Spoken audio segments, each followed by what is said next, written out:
Ang kalakaran dito, $100 buong magdamag. $60 to $70 naman kapag short time. At kung full massage ang hanap mo, pwede na dyan $20 hanggang $30 mga idol. Cuneo Anchorage, Indonesia. Mga businesswoman, major in Akyat Barko. Papakyat yan sila dito sa barko namin. Dito sa Tabuneo, Indonesia mga idol, ang kurahe lang ang ginagawa ng pagka-cargo operation dito mga idol dahil mababaw, hindi pwede makapasok sa kanilang pantalan. Kaya dito sa Angkurahe, nag-aakyatan ng mga babae. Sila yung mga akyat barko dito naman sa Port of Tabuneo, Indonesia. Hindi naman puerto. Angkurahe lang kami mga idol.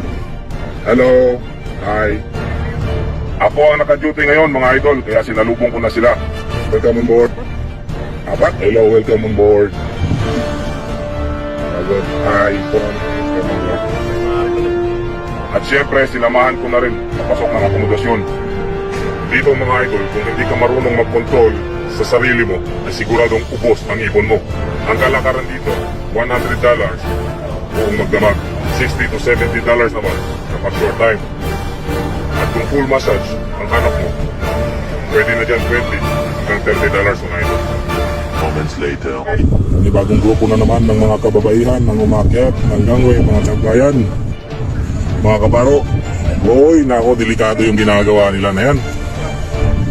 Diba? Mahirap talaga maghanap buhay mga idol. Ano mo, nakikipagpatintero yung isa sa baba. Ay, nako. Ang hirap maghanap buhay. Nako, takot na mga idol, oh. Anong klase, no? Naging akyat barko pa ito. Natatakot din naman. Ay, Diyos mio.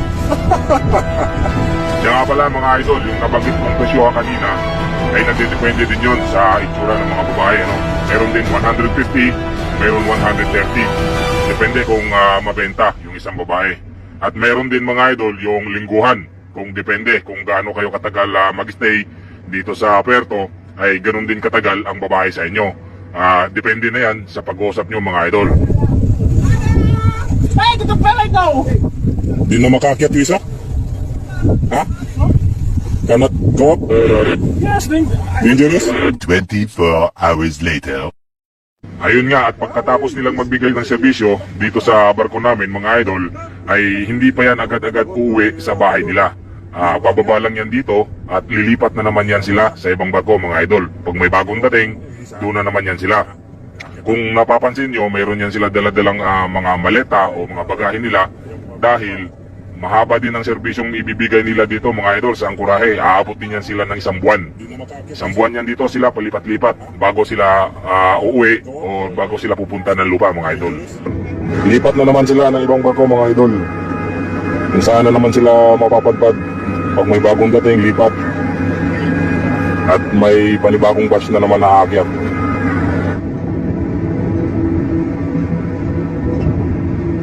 Akyat baba ng barko gamit ang gangway. Minsan maswell ang dagat, minsan maalon. Sanayan lang yan. Ang kalakaran dito, $100 buong magdamag. $60 to $70 naman kapag short time. At kung full massage ang hanap mo, pwede na dyan $20 hanggang $30 mga idol. Cuneo Anchorage, Indonesia. Mga businesswoman, major in Akyat Barko. Papakyat yan sila dito sa barko namin. Dito sa Tabuneo, Indonesia mga idol, ang kurahe lang ang ginagawa ng pagka-cargo operation dito mga idol dahil mababaw, hindi pwede makapasok sa kanilang pantalan. Kaya dito sa Angkurahe, nag-aakyatan ng mga babae. Sila yung mga akyat barko dito naman sa Port of Tabuneo, Indonesia. Hindi naman puerto. Angkurahe lang kami mga idol. Hello, hi. Ako ang naka-duty ngayon mga idol, kaya sinalubong ko na sila. Welcome on board. Hello, welcome on board. Hi, welcome on board. At syempre, sinamahan ko na rin papasok ng akomodasyon. Dito mga idol, kung hindi ka marunong mag-control sa sarili mo, ay siguradong ubos ang ibon mo. Ang kalakaran dito, $100 buong magdamag. $60 to $70 naman kapag short time. At kung full massage ang hanap mo, pwede na dyan 20 hanggang $30 mga idol. Moments later. May bagong grupo na naman ng mga kababaihan ng umakyat ng gangway, mga kabayan, mga kabaro. Hoy, nako, delikado yung ginagawa nila na yan. Diba? Mahirap talaga maghanap buhay, mga idol. Ano mo, nakikipagpatintero yung isa sa baba. Ay, nako. Ang hirap maghanap buhay. Nako, hindi. Takot na mga idol, oh. Anong klase, no?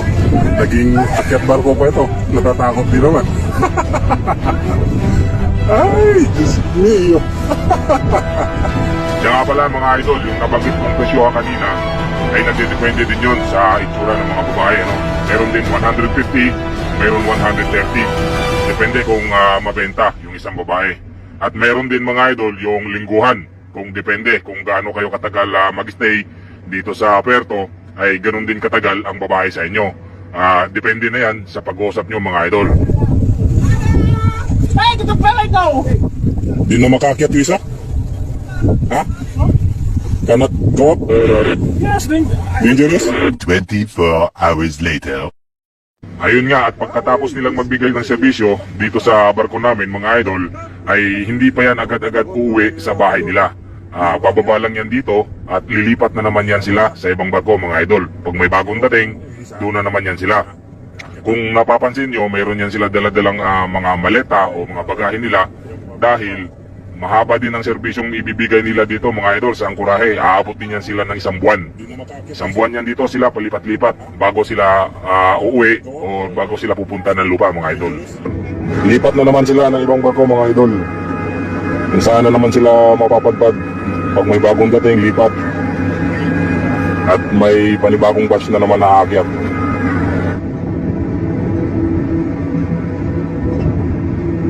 Akyat baba ng barko gamit ang gangway. Minsan maswell ang dagat. Minsan maalon. Sanayan lang yan.